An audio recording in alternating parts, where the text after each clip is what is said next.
자, 이번 시간에는 지난 시간에 이어서 파이썬 문법에 대해서 계속 진행을 해보도록 하겠습니다. 자, 오늘 할 내용은 이제 파이썬 프로그램도 객체 지향 프로그램이라는 것을 좀 말씀드리고 싶은 건데요.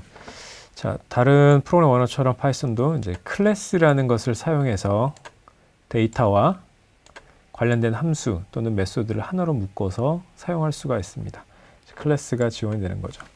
자, 이 클래스를 만들어 놓고 계속 우리가 사용할 수 있게 되는 거죠. 그래서 클래스를 만드는 방법을 좀 보시면 글자가 좀 작으니까 확대를 좀 하겠습니다. 자, 이렇게 클래스를 만들 때 클래스라고 명시를 해주면 되고요. 클래스의 이름을 정의해 주시고 이 콜론 아래에 자, 들여쓰기 꼭 해주셔야 되고 멤버 함수들을 정의를 해주시면 됩니다. 자, 일반적으로 멤버 함수들 보시면 첫 번째 인자는 셀프가 항상 됩니다. 보시면 여기에 셀프라고 들어가 있죠. 일반적으로 셀프가 되고요. 셀프는 현재 사용되고 있는 이 클래스의 객체, 인스턴스를 의미하게 됩니다. 셀프라는 게 들어간다는 걸 알아두시면 좋겠고, 그리고 여기 언더바 2개 되어 있고 init라고 되어 있는 부분이 생성자에 해당합니다. 컨스트럭트가 되고요. 자, 그래서 이 클래스를 가지고 새로운 객체를 생성할 때 호출이 되게 됩니다.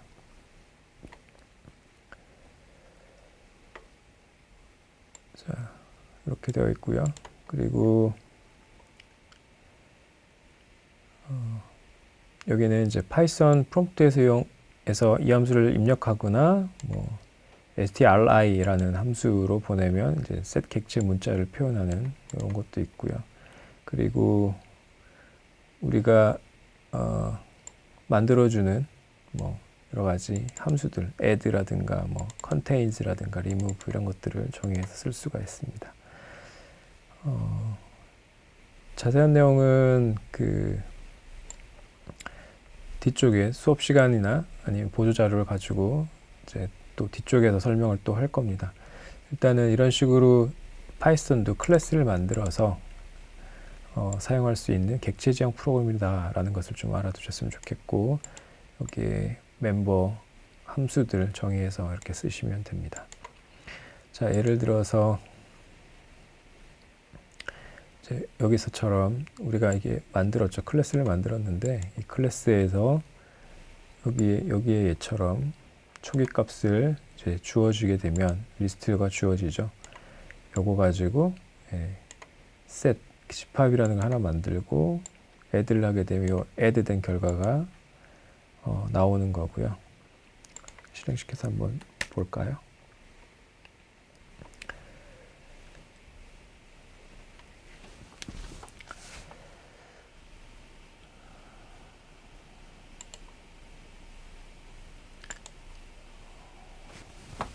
자, 여기서는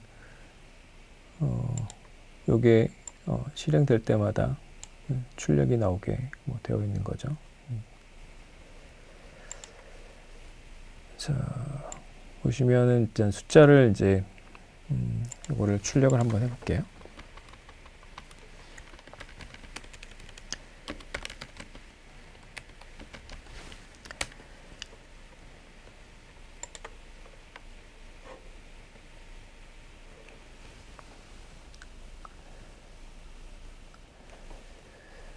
자, 여기서 보시면은 여기 원래 리스트가 1, 2, 3이 있는데 add라는 메소드를 집어넣게 되면 이 값을 집어넣게 되는 거죠. 그러니까 1, 2, 3, 4가 되는 거고 4를 포함하고 있느냐라고 묻는 거죠. 그래서 true가 출력이 되는 거고요. 다음에 remove라는 걸 하게 되면 여기서 제거를 해버리는 거죠. 제거를 해버리는 거죠. 그래서 제거가 됐기 때문에 데이터는 1, 2, 4가 남게 될 겁니다. 1, 2, 4가 남게 될 거고요. 아까 여기 위에서는 1, 2, 3, 4가 될 거고요.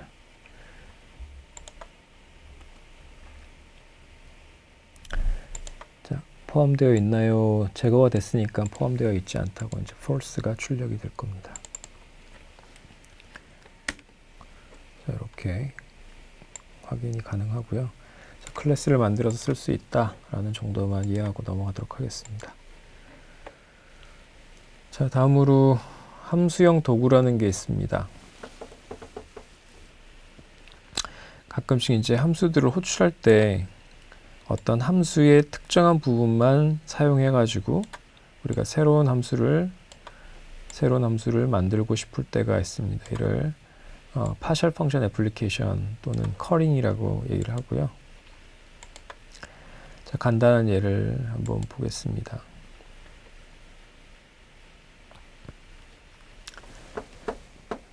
자, 일단 exponential이라는 함수가 우리가 정의를 해서 하나 만들어 볼게요. 베이스랑 파워가 있어서 이거 가지고 베이스에 이게 멱승을 뜻하는 겁니다.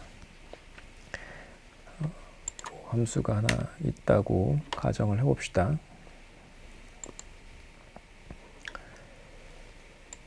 자, 아까 그러한 함수가 있는데 우리가 그런 함수의 기능을 일부만 떼다가 가져와서 쓰고 싶어요. 새로운 함수를 만들고 싶습니다. 자, 베이스를 2로 고정시키고 이제 입력 인자로 변수 한 개, 파워만 입력받아서 출력하는 새로운 함수를 만든다고 봅시다. 그러면 우리가 만들고자 하는 함수를 이제 정의를 하겠죠. 정의를 하고 입력 인자로 파워만 입력을 받고 기존에 있는 함수에서 함수를 호출하는데 이 값은 고정시키는 거죠. 베이스는 고정시키고 이렇게 처리를 할 때가 있습니다.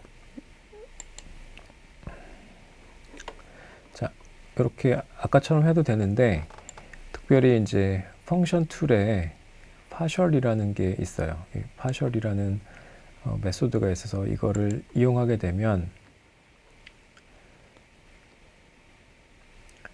이것도 못하네요. 좀 수정을 하겠습니다. 자, 어떻게 되는지 봅시다. 펑션 툴에 있는 partial이라는 메소드를 가져와서 쓸 겁니다. 자, 그래서 이게 지금 함수를 만드는 건데요. partial이라는 메소드에 exp는 아까 정의된 이 함수를 뜻하는 거고요. 함수 이름을 적어주고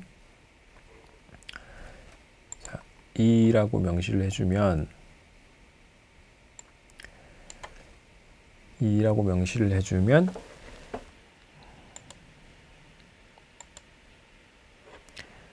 원래 했던 이 베이스에 이제 2가 들어가게 되는 거죠. 2가 되는 거고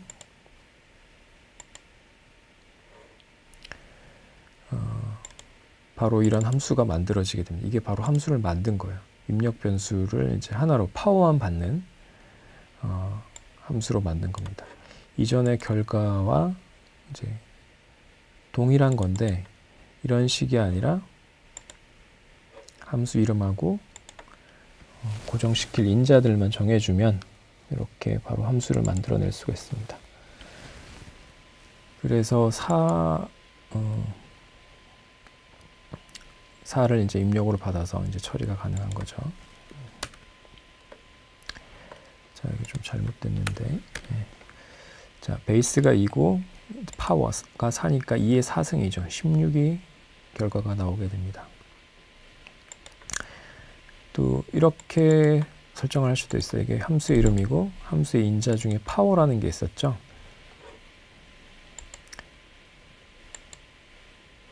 여기 파워라는 게 있죠. 파워를 아예 인자의 이름을 명시를 해주는 겁니다. 파라미터 이름을 명시를 해주고 여기다가 2를 집어넣은 거죠. 이렇게 되면 이제 베이스를 입력으로 받게 되는 거예요. 베이스를 입력으로 받게 된 거죠. 그러니까 3의 제곱이 되는 거죠. 이런 함수를 그냥 간단하게 요 메소드를 써서 이것을 만들어낼 수가 있습니다. 이렇게 새로운 함수를 만들어낼 수 있는 거고요. 그리고 우리 이전에 배웠던 리스트 래퍼 아시죠? 리스트에 포문을 써가지고 만드는 거. 요 대안으로 맵, 필터, 리듀스 이런 메소드들이 있습니다. 보시면은 우리 이제 이거 한번 봅시다. 더블이라는 메소드를 하나 다시 정의를 하고요. 함수를 하나 정의를 하고 우리가 데이터가 XS라고 있다고 가정을 해봅시다. 이런 리스트가 있다고 가정을 해보고 기존에 우리 배웠던 리스트 내포를 이용해 가지고 만드는 방법이죠. 이렇게 리스트 내에 포문을 써가지고 만드는 거고 XS에서 데이터를 하나씩 읽어서 X에다 집어넣고 그걸 더블이라는 함수로 호출해서 결과를 얻어내서 리스트를 만들어내는 거예요. 자, 이렇게 할 수도 있는데 이런 방법 말고 리스트 내포 방법 말고 맵이라는 걸 사용해서 동일한 결과를 얻을 수가 있습니다. 맵이라는 메소드를 사용하고 여기 더블이라는 우리가 정의한 메소드 이름을 적어주고 데이터 리스트를 집어넣게 되면 결과가 동일하게 됩니다. 자, 이렇게 보시면은 리스트 내포로 한 거나 맵을 이용한 거랑 똑같죠. 똑같게 됩니다. 자, 여기에다가 하나 더 우리가 앞서 사용한 그 파셜이라는 함수로 또 다른 함수를 우리가 만들어내 줄 수가 있어요.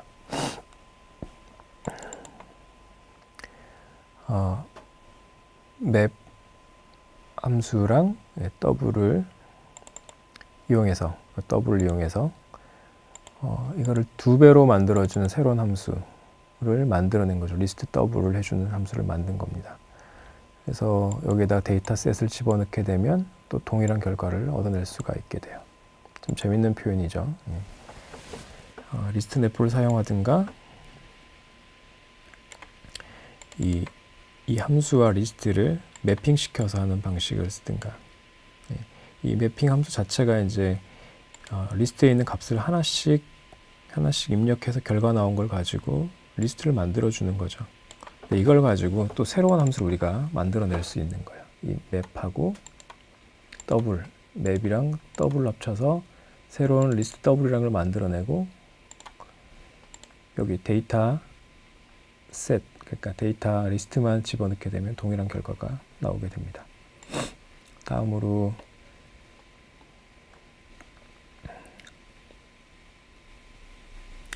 자, 여러 개의 리스트를 입력해주면 인자가 여러 개인 함수에도 맵을 적용할 수가 있습니다. 보시면 새로운 함수를 또 정의를 했죠. x와 y를 곱해서 출력한 함수를 정의를 했는데 자, 매핑을 하는데 함수 이름과 1, 2라는 리스트, 그 다음에 4, 5라는 리스트를 집어넣은 거죠. 그러면 이 맵이 알아서 여기서 2를 끄집어내고 여기를 4를 끄집어내서 multiply라는 함수로 호출해서 계산해서 나온 값을 하나 얻어내고요. 그 다음에 2와 5에 대해서 xy 입력으로 들어가서 계산한 결과가 여기 출력이 됩니다. 이렇게 해서 리스트를 얻어낼 수가 있고요. 자, 여러 개의 리스트를 입력해주면 자기가 알아서 이 함수에 집어넣는다는 거죠. 순서에 맞춰서. 자, 다음으로 필터 함수를 보겠습니다. 자, 필터는 if가 포함된 리스트 내포와 유사한 기능을 하게 됩니다. 여기 또 다른 함수, isEven이라는 함수가 있다고 봅시다. 이걸 정의해서 썼고 이걸 가지고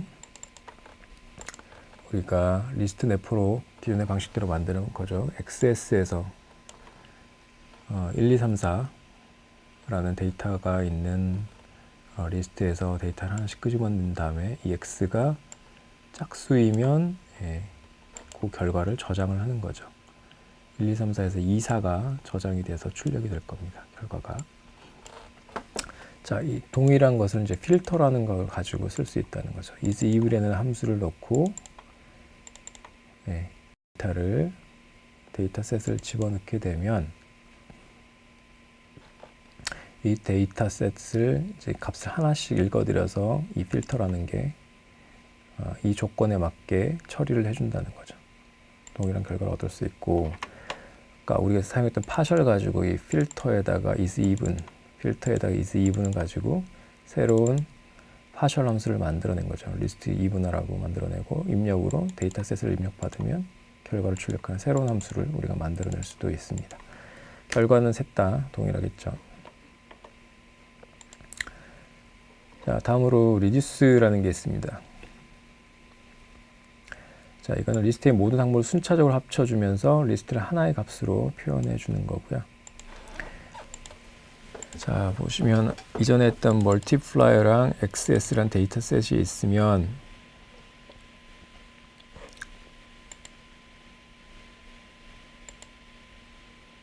multiply 있죠. 보시면 데이터셋은 1, 2, 3, 4였고요. 그죠? 얘가 모든 항목을 순차적으로 합쳐주면서 리스트를 하나의 값으로 만드는 겁니다. 즉 1에 대해서 2에 대해서 3에 대해서 4에 대해서 이렇게 순차적으로 곱셈이 이루어지게 만들어준다는 거죠. 곱셈이니까 순차적으로 곱해지게 만들어주는 거죠. 먼저 1 곱하기 2 한 다음에 결과가 나오고 그 다음에 데이터를 그려서 뭐 2 곱하기 3 1 곱하기 2 곱하기 3 요거 결과에 대해서 곱하기 하고 요거 결과에 1, 2, 3 곱한 결과에 대해서 또 4를 곱하고 이런 식으로 해서 모든 리스트에 있는 데이터를 모두 곱한 이런 형태의 결과가 얻어지게 됩니다. 이걸 가지고 뭐 다시 파셜 함수를 만들 수가 있겠죠. 리듀스에다가 멀티플라이어 넣고 새로운 함수 만들고 데이터셋을 입력받아서 결과를 출력하는 이렇게 새로운 함수 형태로 만들어 줄 수도 있습니다. 자, 여기까지 내용을 봤고요. 다음에 enumerate 함수에 대해서 얘기를 하겠습니다. 자, enumerate는 뭐 열거하다 이런 사전적인 의미가 있는 거고요. 이 함수는 순서가 있는 자료형, 그러니까 리스트, 튜플, 문자열 등을 입력으로 받는 거고요. 기억나시는지 모르겠는데 순서가 없는 자료형은 그 딕셔너리나 함수, 집합이 있죠. 셋. 그때 순서가 없어요. 그래서 얘는 그런 자료형을 입력으로 받을 수가 없는 거예요. 얘는 순서가 있는 자료형을 받는 겁니다. 이걸 받아서 인덱스 값을 포함하는 인용으로된 객체를 리턴한다. 이렇게 되어 있습니다. 그리고 이거는 포문과 같이 자주 사용되게 돼요. 예를 한번 보죠. 자, 지금 이제 리스트가 있는 거죠. 리스트가 입력으로 들어간 거고요. if 바라는 데이터가 들어가 있는 리스트인데 얘를 enumerate에 넣게 되면 얘가 반환을 하는 게 인덱스랑 거기에 해당하는 값, 즉 얘가 0번째, 1번째, 2번째죠. 그러니까 여기가 i는 0, 그때 요 데이터 값은 body 들어가는 거고요. 얘는 1, 다음에 그때 foo, 얘는 i가 3, 그때 name은 바 이렇게 해서 출력이 되게 됩니다. enumerate 얘기를 했고요. 그 다음에 zip이랑 argument unpacking에 대해서 얘기를 하겠습니다. zip이라는 함수 되게 많이 쓰는데요. 이건 여러 개의 리스트를 서로 대응하는 항목에 튜플로 반환해 줍니다. 자, 그리고 리스트들이 길이가 다르다면 짧은 리스트의 길이에 맞춰서 이제 튜플 형태의 리스트를 만들어 주는 게 되는 거예요. 그래서 리스트 1과 리스트 2가 있는데 리스트 1은 A, B, C가 들어가 있고 리스트 2에는 1, 2, 3이 있습니다. 얘를 zip이라는 함수에 두 리스트를 집어넣게 되면 결과가 A와 1이 튜플 형태로 되어 있는 이 데이터 하나, B와 2가 튜플 형태로 되어 있는 거 둘, 그리고 C와 3이 되어 있는 튜플로 되어 있는 3, 이렇게 세 가지 결과가 출력이 되게 되는 거죠.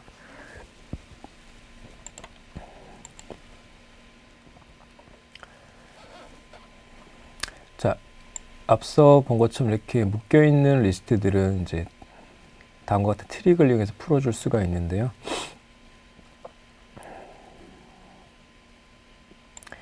자, 이 별표라는 것을 사용해서 우리가 인자 해체, 아규먼트 언패킹을 할 수가 있습니다. 자, 예를 한번 보면서 설명을 드릴게요. 보시면은 아까 페어가 이렇게 나왔죠. 이런 튜플로 된 리스트를 우리가 얻었고요. 얘를 다시 분리해내고 싶은 겁니다. 그때 이 페어즈 앞에다가 이 별표를 이렇게 하게 되면 얘가 아규먼트 언패킹, 인자가 해체가 돼요. 즉 A, B, C 1, 2, 3 이렇게 해체가 됩니다. 걔를 가지고 다시 zip 함수를 했기 때문에 여기서처럼 레터는 A, B, C가 나오고 넘버는 1, 2, 3이 나오게 됩니다. 자, 첫 번째 것끼리 두 번째 것끼리 이제 해체를 해버리고 다시 zip을 했기 때문에 이런 식으로 두 가지가 나오는데 이걸 다시 언패킹한 거죠. 그러니까 여기에는 얘가 들어가는 거고요. 여기에는 얘가 들어가게 되는 거죠. 결과를 봤고요. 근데 이게 튜플 형태니까 리스트 형태로 다시 바꾸고 싶으면 여기다가 리스트 함수를 써가지고 리스트 형태로 다시 바꿔주시면 됩니다.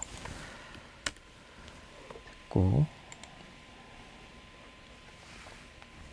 자, 이러한 방식의 인자해체, 아규먼트 언패킹은 모든 함수에 적용될 수가 있습니다. 그래서 함수가 더하는 함수 하나가 정의되어 있다라고 하면, 자, 1 더하기, 이거는 계산이 되죠. 계산이 당연히 됩니다. A에는 1 들어가고 B에는 2가 들어가니까 계산이 됩니다. 근데 이런 경우 이 리스트가 들어가 버렸어요. 입력으로 하나만 들어간 거죠. 값이 비어요. 그래서 에러가 납니다. 계산이 안 되죠. 에러가 나게 됩니다. 뭔가 잘못됐다 하고 에러가 나는 거고요. 이럴 때 자, 요 리스트를 아규먼트 언패킹, 인자 해체를 합니다. 요 별표만 붙여주면 얘가 이 리스트가 해체가 돼서 A에는 1, B에는 2가 들어가게 되는 거죠. 그래서 동일한 결과를 얻게 됩니다. 자, 다음으로 아규먼트와 키워드 아규먼트에 대해서 다루도록 하겠습니다. 자, 우리가 지금 문제는 이제 어떤 함수가 있는데 이 함수를 입력으로 받아가지고 이 함수의 결과를 2배로 만드는 새로운 함수로 우리가 만들어 줄 겁니다. 이를 이제 higher order function, 고차 함수라고 하고요. 이걸 만들려고 합니다. 파이썬의 이제 강력한 기능 중에 하나죠. 이러한 경우에 이제 특수한 경우에만 얘가 동작을 하게 되는데요. 인자가 2개 이상이 되면 문제가 발생하게 돼요. 그래서 먼저 우리가 함수 하나를 정의를 합니다. 더블러라는 함수인데 얘가 함수 이름을 입력을 받는 거예요. 받은 다음에 이 함수 안에 또 하나의 함수를 정의를 합니다. 그래서 이 함수, 이런 이름을 가진 함수가 들어오면 이 함수의 x, g라는 함수의 x라는 입력값을 f라는 함수의 입력으로 넣고요. 그 결과에다가 곱하기 2를 해서 출력하는 새로운 함수 g를 만들어낸 거예요. 이게 고차 함수가 됩니다. 함수를 입력받아서 그거를 활용하는 거죠. 입력은 이 새롭게 만드는 함수에 들어오는 이 입력값을 받아서 f라는 함수에 집어넣고 그 결과에서 곱하기 2 한 다음에 출력하는 새로운 함수 g라는 것을 만들어낸 겁니다. 자, 어렵죠? 자, 이렇게 됐을 때 우리 이거 한번 봅시다. 자, 우리가 f1이라는 함수를 하나 정의를 하고요. 자, 이 함수를 위쪽에 있는 더블러라는 함수에 입력으로 집어넣게 f1을 입력으로 집어넣습니다. 그러면 여기가 f1이 된 거죠. f1이 된 거고 출력은 새로운 함수 g가 나온 겁니다. 그럼 g에 이제 입력을 집어넣잖아요. 3을 집어넣는다라고 하면 여기 3이 들어온 거고요. 자, f1이라는 함수에 3이 들어간 거죠. f1이라는 함수에 3이 들어가면 3 더하기 4가 나오고 그 출력 결과에 곱하기 2를 한 거니까 8이 출력되게 되겠죠. 자, 마이너스 1이면 g에 마이너스 1이 들어간 거고요. 그죠? 걔는 f1이라는 함수에 마이너스 1이 입력된 거기 때문에 마이너스 1 들어가면 0이 되고 곱하기 2 하면 0이 나오니까 값은 0이 될 겁니다. 이렇게 출력이 됩니다. 자, 근데 이렇게는 이제 고차 함수가 잘 동작을 해요. 근데 이 함수 자체가 2개 이상의 인자를 받는 함수의 경우에는 얘가 에러가 납니다. 인자가 2개죠. 지금 2개가 되면은 얘를 가지고 이 고차 함수에 입력으로 넣게 되면 얘가 에러가 발생해요. 타입 에러가 발생합니다. 그래서 이 g라는 것은 정확하게 하나의 아규먼트만 값을 취할 수가 있다고 얘기 나오는 거죠. 2개가 주어져 있는데 1개만 취할 수 있어요. 이렇게 나오는 거고요. 자, 그래서 이게 문제가 되는 거죠. 자, 그래서 이거를 이제 해결하는 방법에 대해서 좀 고민을 해봅시다. 자, 그래서 이 문제를 해결하려고 임의의 개수를 갖는 인자를 받아들일 수 있는 함수를 새롭게 만들어줘야 됩니다. 자, 이걸 하기 위해서 앞서 얘기한 인자 해체를 사용하면 되는데요.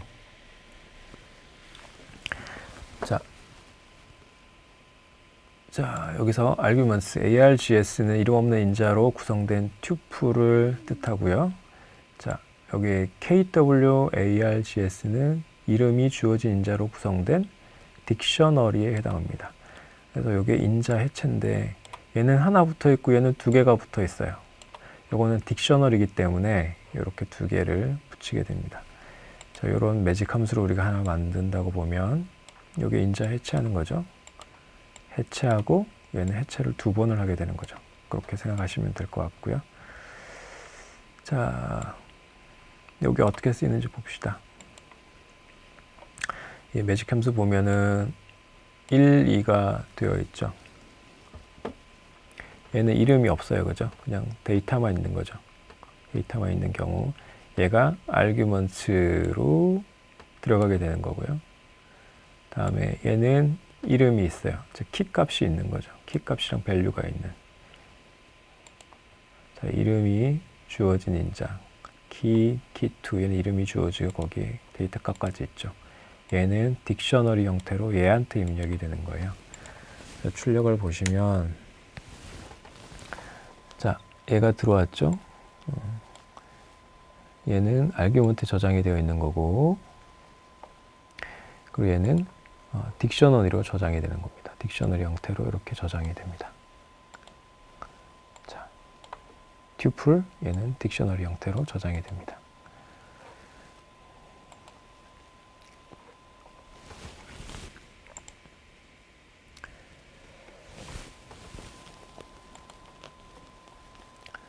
자, 정해진 수의 인자가 있는 함수를 호출할 때도 이제 리스트나 딕셔너리로 인자를 전달할 수가 있게 되는데요. 또 다른 이제 other way magic 펑션을 한번 우리가 이렇게 정의를 했다고 칩시다. x, y, z가 들어오면 다 더해서 출력하는 건데 x, y는 이제 리스트 형태로 들어오고 z는 딕셔너리 형태로 들어가는 거죠. 근데 요거를 우리가 x, y, z는 리스트니까 리스트를 해체하는 거죠. 해체를 하면 어떻게 돼요? 1, 2가 x, y에 들어가게 되는 거고 얘는 보면 Z 딕셔너리를 해체하는 거죠. 얘를 해체를 하면 얘가 나오는데 한 번 더 해체하면 여기 데이터 값만 쏙 뽑아지게 되는 겁니다. 그래서 Z 값이 3이 되는 거죠. 결과는 6이 됩니다.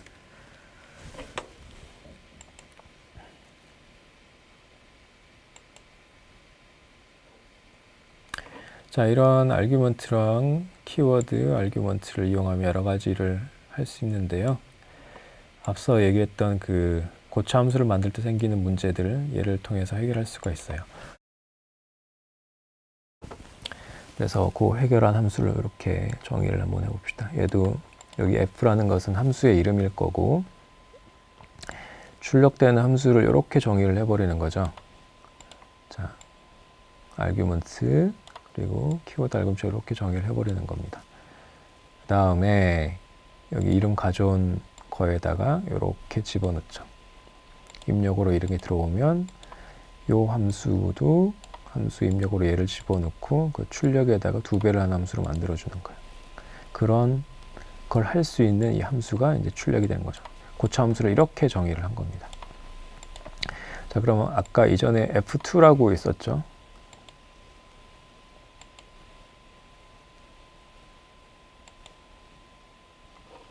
에러를 발생시켰던 이 F2 얘를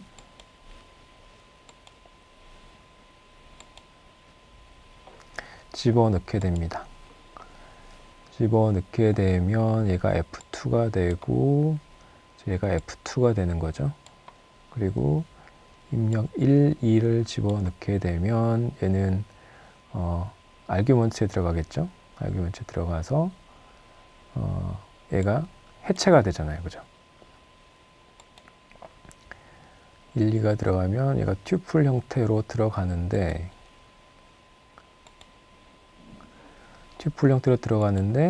인자 해체를 했기 때문에 x와 y의 각각의 값이 이제 들어갈 수 있게 되는 겁니다. 그래서 더한 다음에